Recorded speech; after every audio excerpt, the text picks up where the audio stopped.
Assalamualaikum warahmatullahi wabarakatuh. Perkenalkan, saya Tita Pratiwi dengan NIM 23011160884 dari Offering E23 jurusan Bimbingan dan Konseling Fakultas Ilmu Pendidikan Universitas Negeri Malang. Pada kesempatan kali ini, saya akan mewawancarai seseorang yang bergerak di bidang hukum, yaitu Bapak Suhartono atau Pak Hartono yang berprofesi sebagai pengacara. Selamat menyaksikan. Assalamualaikum Pak Hartono. Bagaimana Pak kabarnya hari ini? Alhamdulillah kabar baik. Oke. Di sini jadi tujuan saya ke sini ingin mewawancarai Bapak terkait profesi. Apakah Bapak bersedia untuk diwawancarai? Bersedia. Oke, sebelumnya juga saya ingin memberitahukan bahwa wawancara ini akan direkam menggunakan kamera handphone, kemudian juga perekam suara, dan saya juga izin untuk mencatat hal-hal penting yang akan Bapak sampaikan selama wawancara lagi. Apakah Bapak mengizinkan? Mengizinkan. Oke, baik. Kalau begitu, Pak Hartono, nama lengkap Bapak? Suhartono. Oke, Bapak Suhartono ya. Kemudian Bapak ini lahir di mana dan kapan, Pak? Lahir di Malang. Malang tanggal 6 Maret 1981. 1981, berarti sekarang umurnya sudah 40-an ya, Pak? 43. Oke, 43. Kemudian Bapak sendiri tinggalnya di mana? Di Malang juga? Di Malang. Saat ini saya tinggalnya di Malang, di perumahan Puskopat Arjowinangun. Kalau kantor saya ada di Sidoarjo. Oke, di Surabaya berarti ya, Pak? Sidoarjo, bukan Surabaya. Lain kan, sebelahan. Oke. Untuk latar belakang pendidikan Bapak sendiri, Pak, dari SD sampai kuliah di mana saja? Kalau saya SD di SD Negeri Saud Jajar 3, sekarang berubah jadi SD Negeri Saud Jajar 2. Kalau SMP-nya saya SMP Taman Siswa. Kalau SMA-nya saya ada SMA Taman Madya. Terus kalau S1-nya saya alumni dari Hukum STIH Sunan Giri, Sekolah Tinggi Ilmu Hukum Sunan Giri. Di mana itu? Di Malang. Di Noyo. Oke, berarti Bapak lahir dan besar di Malang. Di Malang, Pak? ya betul. Oke. Untuk profesinya sendiri, Bapak berprofesi sebagai apa? Saat ini saya berprofesi sebagai pengacara. Oke, pengacara ya, Ya. Pak. Bapak menjadi pengacara di kantor apa, Pak, namanya yang di Sidoarjo itu? Kantor Hukum Suhartono S.A. dan rekan, kantor saya sendiri. Kantor saya sendiri. Oke, baik. Untuk di keluarga Bapak sendiri, seperti orang tua maupun saudara Bapak berprofesi sebagai apa, Pak? Kalau bapak saya profesinya polisi. Polisi. Kalau untuk ibu? Ibu saya ibu rumah tangga aja. Oh, ibu rumah tangga. Kalau saudara-saudara kandung Bapak? Maksudnya saudara kandung ini gimana? Pekerjaan? Iya. Ya swasta juga. semua. Swasta semua. Nggak ada yang ASN, PNS ataupun TNI atau pengacara, nggak ada. Berarti di keluarga yang berprofesi di dalam bidang hukum hanya Bapak sendiri aja, ya? Saya aja. Sudah berapa lama nih Pak kira-kira Bapak bekerja menjadi pengacara? Kalau pengacara saya sudah 7 tahun. 7 tahun, Ya. Berarti dimulai sejak tahun 2016. 2016. Setahu saya nih Pak, di pengacara itu kan ada spesialisasinya ya Pak, ada bermacam-macam jenisnya. Nah Bapak sendiri itu menjadi pengacara spesialisasi di bidang apa?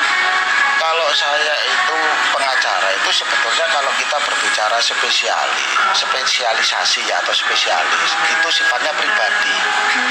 Kalau berbicara pengacara atau dunia hukum itu semua bidang hukum kita harus bisa, kita harus kuasai. Jadi tidak hanya perkara tertentu aja yang kita terima gitu kan maksudnya Anda. Jadi semua perkara kita terima. Dengan berprofesi sebagai pengacara, apa saja yang Bapak lakukan atau tugasnya itu apa saja, Pak? Pengacara, tugas pokok fungsi pengacara ya.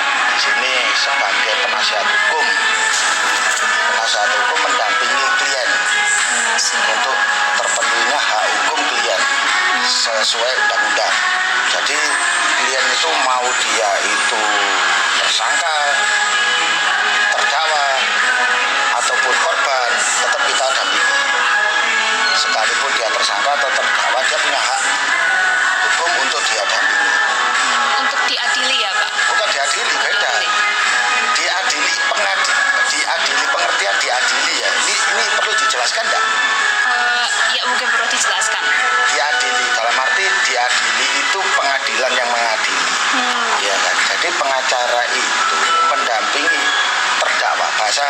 pengadilan itu terdakwa. Ya. Kalau tersangka itu masih di kepolisian ataupun di kejaksaan. Tapi kalau sudah bergeser di persidangan, itu statusnya jadi terdakwa. Ya kan? Kita mendampingi terdakwa itu berkaitan dengan hak hukum dia. Sekalipun dia salah, terdakwa, didakwa, dia tetap punya hak untuk membela dirinya sendiri. Dengan didampingi penasihat hukumnya, atau pengacara, atau lawyer, atau advokat istilahnya. Gitu. Apa alasan utama yang membuat Bapak untuk memilih berprofesi sebagai pengacara? Pertama, saya senang, suka. Kedua, profesi pengacara itu menurut saya itu profesi yang sangat mulia. Sangat mulia, terus itu tidak ada bedanya dengan kita berbicara berkaitan dengan seni. Jadi tidak ada bedanya pengacara. Ya kalau kita berbicara seni ya kita disamakan dengan apa ya seni. Kalau yang lainnya entah itu melukis ataupun seni apalah, sama pengacara itu seni. Kita dituntut untuk berpikir gimana kita bisa membela klien saya bisa menang. Itu kan seni di situ. Iya. Ya. Dan seni itu SOP ada, cuman kadang kita itu sedikit keluar dari SOP, tapi tidak melanggar hukum acara dari SOP itu tersebut. Iya. Jadi seninya di situ, seninya. Berarti diolah cara berpikirnya. Betul. Karena gini, pengacara itu kita mendampingi klien. Kalau kita berbicara pidana nih ya, kan beda pidana dengan perdata ya. Kita berbicara pidana. Pidana itu ada tingkatan pemeriksaan, mulai dari kepolisian, di kejaksaan, di pengadilan, bahkan sampai di lembaga pemasyarakatan. Itu pengacara semua tingkatan kita dampingi. Dari kepolisian. Kalau kepolisian selesai P21, berkas kasusnya P21, pasti akan dilimpahkan di kejaksaan. Tapi kalau pengacara enggak. Dari kepolisian lanjut di kejaksaan, lanjut di persidangan, bahkan ketika DLP juga kita memperhatikan nasib dia waktu di lembaga pemasyarakatan seperti apa, kita perhatikan juga. Tadi Bapak sempat bilang bahwa pekerja pengacara itu mulia ya. Menurut mengapa pekerjaan yang mulia menjadi pengacara itu? Gini, pengacara satu sisi kita memang istilahnya yang bayar kita, honor kita, gaji kita itu kan dari klien. Tapi ada juga klien itu yang betul-betul tidak mampu. Dan dia itu ibaratnya ada yang istilahnya terzolimi. Ketika berbicara pengacara, jangankan bayar pengacara, untuk dia makan sendiri aja susah. Nah, kita dituntut untuk berpikir sedikit ada rasa kemanusiaan. Gitu. Makanya yang hanya bisa seperti apakah semuanya bisa? Cuman ketika kita berbicara legal standing untuk mendampingi, itu hanya pengacara kan. Yang legal standingnya memang untuk mendampingi sesuai dengan undang-undang itu tadi. Biasanya orang yang tidak mampu yang minta pertolongan kepada pengacara itu apakah dapat bantuan biaya mungkin dari pemerintah atau mungkin dari pengacaranya sendiri, Pak? Kalau kita pengacara itu kan terbagi ya, ada pengacara profesional dalam arti pengacara sendiri, berdiri sendiri, berjalan sendiri, ada yang pakai lembaga bantuan hukum istilahnya. Nah, kalau lembaga bantuan hukum memang ada anggaran dari Kementerian Hukum, ya kan. Tapi kalau pengacara berkantor pengacara sendiri itu tidak ada bantuan. Jadi memang murni keluar kita uang dari pribadi kita sendiri. Oke, baik. Untuk profesi pengacara sendiri, apakah memang itu profesi pilihan pertama Bapak dalam berkarir atau memang sebelum berprofesi sebagai pengacara ada profesi yang lain, Pak? Kalau profesi yang lain itu sebelum saya beracara itu kan hanya istilahnya jembatan aja. Maksudnya gini loh, sebelum saya jadi pengacara atau dalam waktu itu proses saya itu kuliah, terus saya itu masih pendidikan profesi, masih ujian profesi, di situ kan ada tahapan-tahapan ya. Di sela-sela itu kan saya harus bekerja. Ya kan, tapi kan tidak boleh jadi tapi kan tidak bisa jadi pengacara pada waktu itu karena saya belum diangkat sumpah oleh pengadilan tinggi, karena syarat sah untuk jadi pengacara itu kan harus diangkat sumpah dari pengadilan tinggi melalui keputusan dari Mahkamah Agung, kan gitu. Jadi pekerjaan sebelum saya beracara adalah, cuman kalau keinginan saya, tujuan saya memang jadi pengacara. Kira-kira pekerjaan apa saja yang pernah Bapak tempuh itu sebelum akhirnya menjadi pengacara? Yang paling banyak saya usaha sendiri sih. Usaha dalam bidang apa, Pak? Dalam bidang apa ya istilahnya ya, kayak retail gitu ya, makanan ringan gitu, tapi distributor makanan ringan gitu. Cuman lebih banyak ada sales saya, ada sales saya. Cuman setelah saya beracara jadi pengacara, saya sudah tidak bisnis itu lagi. Baik. Tadi sebelumnya Bapak mengatakan bahwa sebelum menjadi pengacara itu ada step by stepnya ya Pak. Nah, step by stepnya itu yang lengkapnya seperti apa Pak? Yang dimulai dari mungkin lulus S1 dalam bidang hukum gitu Pak. Selanjutnya itu tahap-tahapnya apa Pak untuk menjadi seorang pengacara? Iya. Jadi pengacara, jadi gini pengertian pengacara. Kalau S1 hukum belum tentu pengacara. Tapi kalau pengacara sudah pasti sarjana hukum. Iya. Ya kan, perbedaan sih. Jadi setelah kita tempuh kuliah normatif 4 tahun hukum, setelah lulus kita masih ada lanjutan lagi namanya pendidikan khusus profesi advokat, disingkat PKPA. PKP. Itu ada PKPA-nya.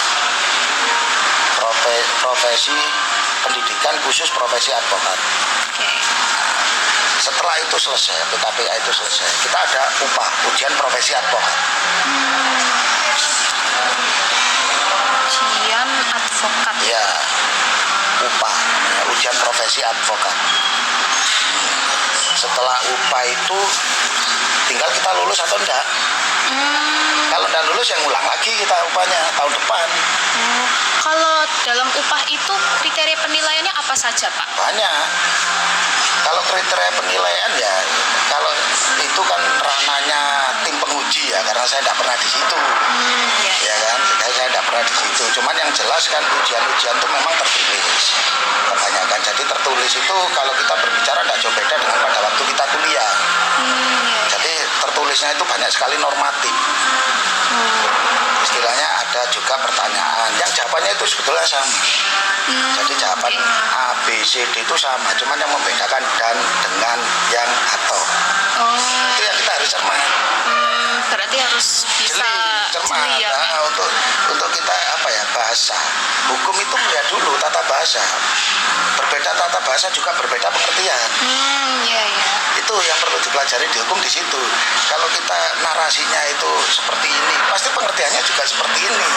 Itu hukum. Kalau narasinya kata-katanya seperti itu, pasti pengertiannya juga akan seperti itu. Itulah.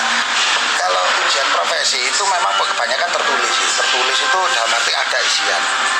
Setelah itu selesai, nanti ada lagi ujian. Ya, istilahnya ada satu pertanyaan kita menjabarkan. Ada istilahnya ujian kita suruh bikin gugatan sederhana. Kita suruh bikin kuasa. Itu kalau di tataran orang mau jadi pengacara aja, istilahnya hal-hal yang sederhana. Nah, tapi kan kalau meskipun hal sederhana, kalau belum pengacara kan ya sulit. Iya kan? Nah, setelah itu lulus, kalau kita memang dinyatakan lulus, kita tinggal tunggu waktu untuk disumpah pengadilan tinggi. Setelah penyumpahan itu, apakah kita langsung bisa beracara? Tidak, kan ada skepnya. Istilahnya kalau di pengacara itu BAS, berita acara sumpah. Kalau mungkin di pegawai negeri ataupun di TNI Polri itu skep istilahnya, surat keputusan. Kalau kita sudah pegang BAS, istilah pengacara itu BAS, berita acara sumpah, kita sudah bisa beracara. Bapak pertama kali bekerja sebagai pengacara itu setelah jeda waktunya berapa lama setelah upah itu?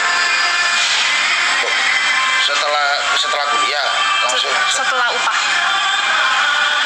habis upah ujian profesi kan harus sumpah dulu. Ya, itu jedanya 6 bulan. Jedanya 6 bulan. Setengah tahun saya baru disumpah. Nunggu apa giliran ya istilahnya. Masalahnya kan yang disumpah kan nggak hanya sini aja. Nggak sini aja. Ini sambil minum nyantai kan?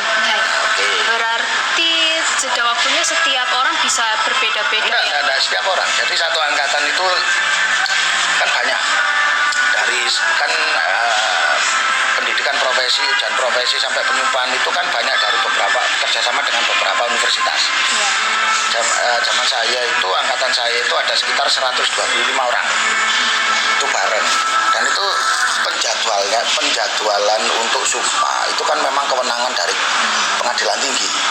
Jadi pengadilan tinggi itu tadi menentukan tanggal bulan tahun berapa kita disumpah. Nah, kita ngikuti di situ. Lah, selesai dari ujian profesi ke penyumpahan itu saya selama 6 bulan. Setengah tahun ya Pak berarti? Ya, setengah tahun. Nah, setelah kita disumpah, berita acara itu terbitnya juga 20 hari setelah kita disumpah. Jadi sekarang disumpah, besok acara nggak bisa, kita nunggu pas dulu. Nunggu pas dulu. Ya, 20 hari paling cepat itu 20 hari, bisa sampai 1 bulan. Tergantung karena pekerjaan orang-orang di pengadilan tinggi juga kan banyak yang diurusin. Satu provinsi ya. Kalau pengadilan tinggi itu tingkatan provinsi. Oh ya. Kalau di atas provinsi itu namanya Mahkamah Agung. Kalau di bawah provinsi itu namanya pengadilan negeri. Berarti Mahkamah Agung itu istilahnya yang tingkat negara ya, Ya. Pak, yang nasional. Oke. Selama Bapak berprofesi sebagai pengacara ini, hal apa saja Pak yang positif yang Bapak dapatkan? Kalau kita berbicara positif, paling jelas itu cuma satu. Ketika kita intensitas beracara kita itu semakin banyak, semakin sering, di situ kita semakin pinter. Itu aja. Income juga akan mengikuti. Ya toh. Semakin banyak klien kita, semakin banyak perkara yang kita tangani. Satu, memang kita semakin pinter. Apalagi bermacam-macam perkara.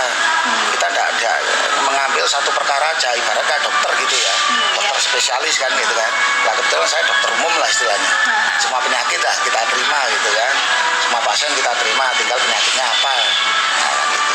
Terus itu pertama semakin pinter. Yang kedua, semakin banyak perkara yang kita tangani, dan ketika kita menang ya semakin banyak juga kita penghasilan kita kan gitu.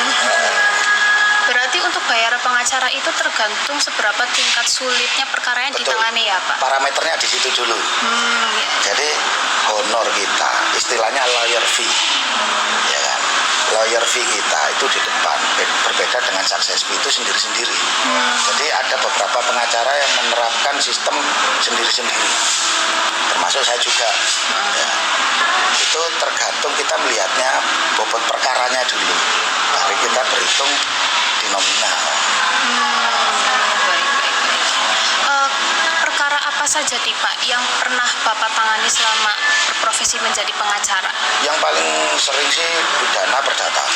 Perdata itu yang paling sering dan saya paling suka itu sengketa tanah. Kenapa Pak Bapak yang paling suka tuh sengketa tanah? Menurut saya berat.